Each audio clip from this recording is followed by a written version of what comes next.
ಕೆಂಪೇಗೌಡ ನ್ಯೂಸ್ಗೆ ಸ್ವಾಗತ. ನಾನು ನಿಮ್ಮ ಚುಂಚನಗಿರಿ ಶಶಿಕುಮಾರ್ ಮಾತಾಡ್ತಾ ಇದ್ದೀನಿ. ಇವತ್ತಿನ ವಿಚಾರ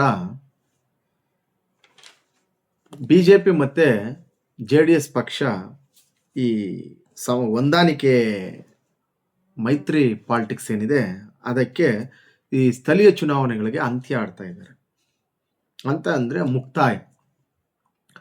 ನಮ್ದೇನಿದ್ರು ನಮ್ಮ ಮೈತ್ರಿಗಳು ಬಿಜೆಪಿ ಮತ್ತೆ JDS ಪಕ್ಷದ ಮೈತ್ರಿಗಳು MLA ಮತ್ತು MP ಆ ಚುನಾವಣೆಗಳಿಗೆ ಮಾತ್ರ ನಮ್ಮ ಮೈತ್ರಿ ಆಗಿರ್ತದೆ. ಮತ್ತೆ ಸ್ಥಳೀಯವಾಗಿ ಈ ಗ್ರಾಮ ಪಂಚಾಯತಿ ಮತ್ತು ಜಿಲ್ಲಾ ತಾಲೂಕ್ ಪಂಚಾಯತಿಗಳಿಗೆ ನಾವು ನಿಮ್ಮ ಜೊತೆ ಮೈತ್ರಿ ಇರೋದಿಲ್ಲ, ಫ್ರೆಂಡ್ಲಿಯಾಗಿ ಫೈಟ್ ಮಾಡೋಣ ಅಂತೇಳ್ಬಿಟ್ಟು ಅವರು ಇವತ್ತು ಹೇಳಿಕೆಗಳನ್ನು ಕೊಡ್ತಾ ಇದ್ದಾರೆ. ಅವರ ಹೇಳಿಕೆಗಳನ್ನು ಗಮನಿಸಿದಾಗ ಏನಾಗುತ್ತೆ, ಕೆಲವು ಯಾರೋ ರಾಜಕೀಯದಲ್ಲಿ ಶತ್ರುಗಳಲ್ಲ, ಅದೇ ಥರ ಮಿತ್ರರು ಅಲ್ಲ, ಆಯಾ ಕಾಲಕ್ಕೆ ಬದಲಾಗ್ತಾ ಇರ್ತದೆ. ಈಗ JDS ಮತ್ತು BJP ಒಂದಾಗಿರೋದು ಮತ್ತೆ ದೂರ ಆಗ್ತಕ್ಕಂಥದ್ದು, ಬೇರೆ ಬೇರೆ ಚುನಾವಣೆ ಎದುರಿಸ್ತಕ್ಕಂಥದ್ದು ಇದೇನು ಹೊಸದಲ್ಲ.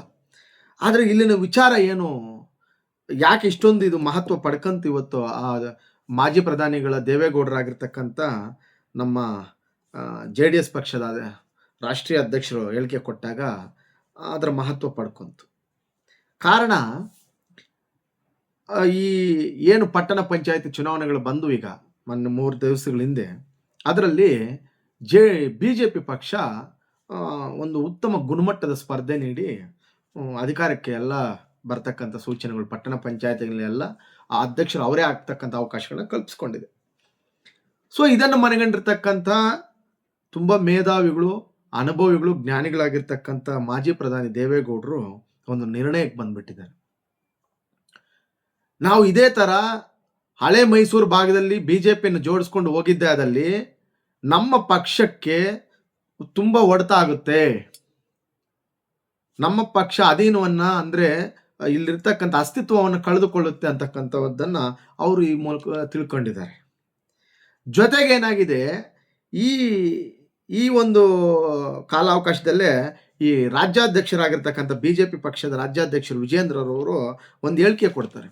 ಏನಂದರೆ, ಪಟ್ಟಣ ಪಂಚಾಯತಿಗಳು ಮತ್ತು ನಗರಸಭೆಗಳಲ್ಲೆಲ್ಲ BJP ದೊಡ್ಡ ಸಾಧನೆ ಮಾಡಿದೆ.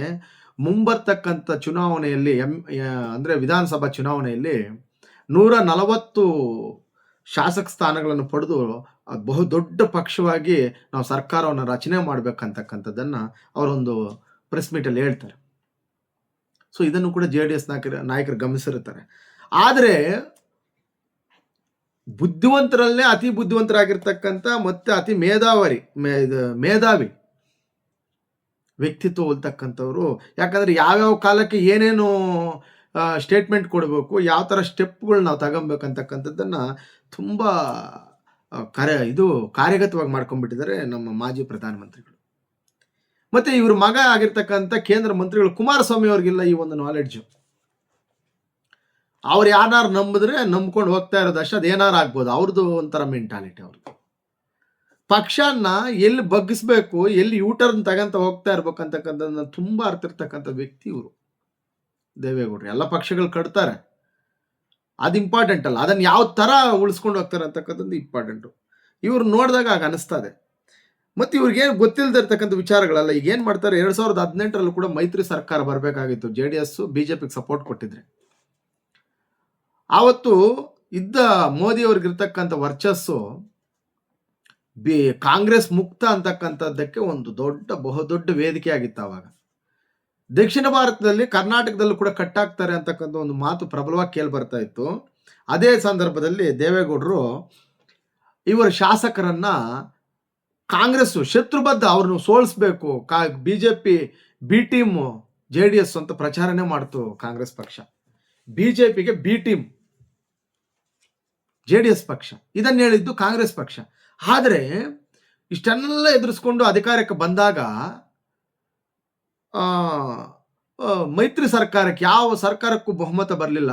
ಆವಾಗ ಇದೇ ದೇವೇಗೌಡರು ಇವ್ರನ್ನ B ಟೀಮ್ ಅಂದಿರ್ತಕ್ಕಂಥ ರಾಹುಲ್ ಗಾಂಧಿ ಬಂದು B ಟೀಮ್ ಅಂದಿದ್ರು ಮೈಸೂರಲ್ಲಿ ಒಂದ್ಸತಿ.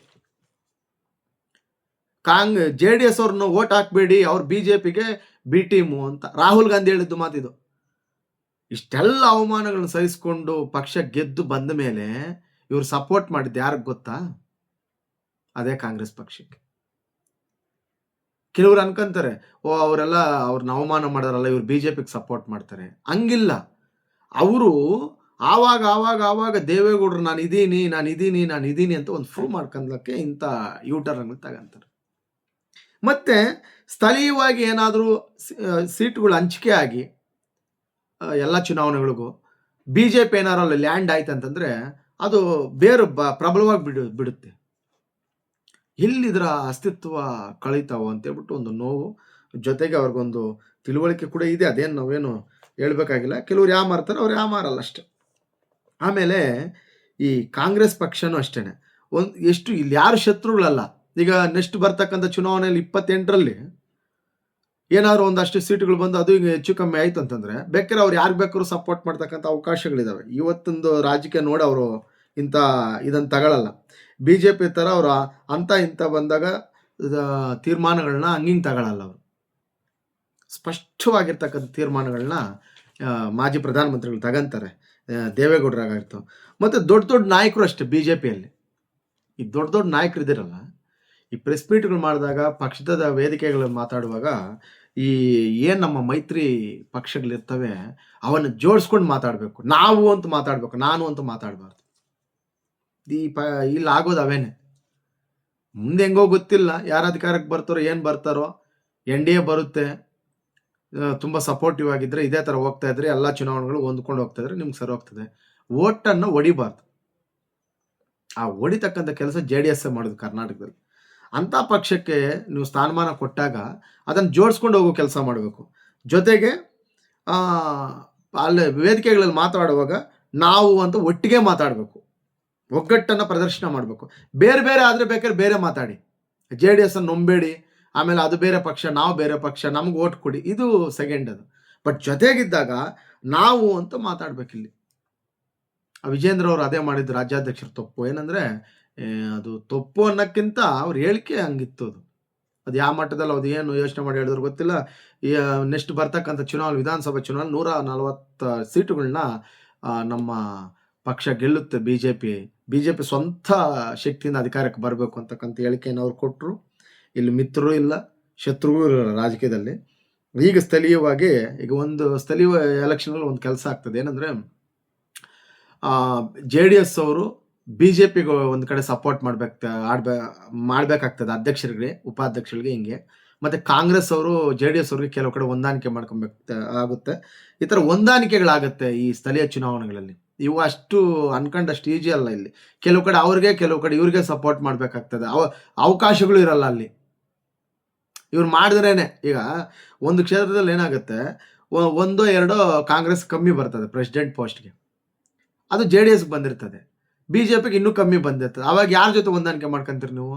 ಅವ್ರಿಗೆ ಏನಾರು ಅವಕಾಶ ಕೊಡ್ಬೇಕಾಗ್ತದೆ, ಇಲ್ಲ ಇವ್ರಿಗೆ ಕೊಡಬೇಕಾಗ್ತದೆ. ಇಂಥವು ಇರ್ತವೆ ಈ ಸ್ಥಳೀಯ ಚುನಾವಣೆಗಳಲ್ಲಿ.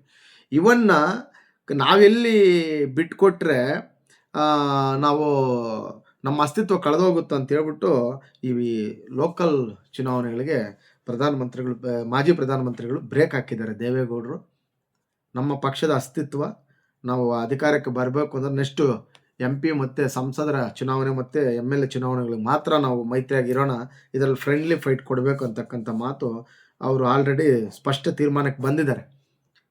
ನೋಡೋಣ ಈ ಚುನಾವಣೆಗಳು ಇಲ್ಲಿಂದ ಎಲ್ಲಿ ತನಕ ತಗೊಂಡು ಹೋಗ್ತಾವೋ, ಅಥವಾ ಕೊನೆಗೆ ವಿಧಾನಸಭಾ 28ಕ್ಕೆ ಇವ್ರು ಏನಾದ್ರು ಹಿಂಗೆ ಮೈತ್ರಿ ಮುಂದುವರಿತಾರೋ, ಇಲ್ಲ ಅಷ್ಟರೊಳಗೆ ಮುರಿದುಕೊಂತಾರೋ, ಅವೆಲ್ಲ ರಾಜಕೀಯದಲ್ಲಿ ಏನು ಹೇಳಕ್ಕೆ ಬರಲ್ಲ. ಯಾಕಂದ್ರೆ ಅದು ನಿಂತ ನೀರಲ್ಲ, ಅದು ರಾಜಕೀಯ.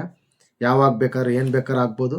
ಅಂತೂ ತೀರ್ಮಾನಗಳು ತಗೊಳ್ಳೋದ್ರಲ್ಲಿ ದೇವೇಗೌಡರನ್ನು ಬಿಟ್ಟರೆ ಮಾಜಿ ಪ್ರಧಾನಿಗಳನ್ನ ಬೇರೆ ಇನ್ನೊಬ್ಬರು ನಮ್ಮ ಕರ್ನಾಟಕದಲ್ಲಿ ಆ ಮಟ್ಟಕ್ಕೆ ಅಂದರೆ ಪಕ್ಷನ ಯಾವ ಥರ ಉಳಿಸ್ಕೊಬೇಕು ಅಂತೇಳ್ಬಿಟ್ಟು ಅವ್ರು ಅಪ್ ಆ್ಯಂಡ್ ಡೌನ್ ಮಾಡ್ತಾರೆ ಪಾರ್ಟಿನ. ಅವಾಗ ಅದಕ್ಕೆ ತುಕ್ಕಿಡ್ದಿರ್ತದೆ ಪಾರ್ಟಿಗೆ.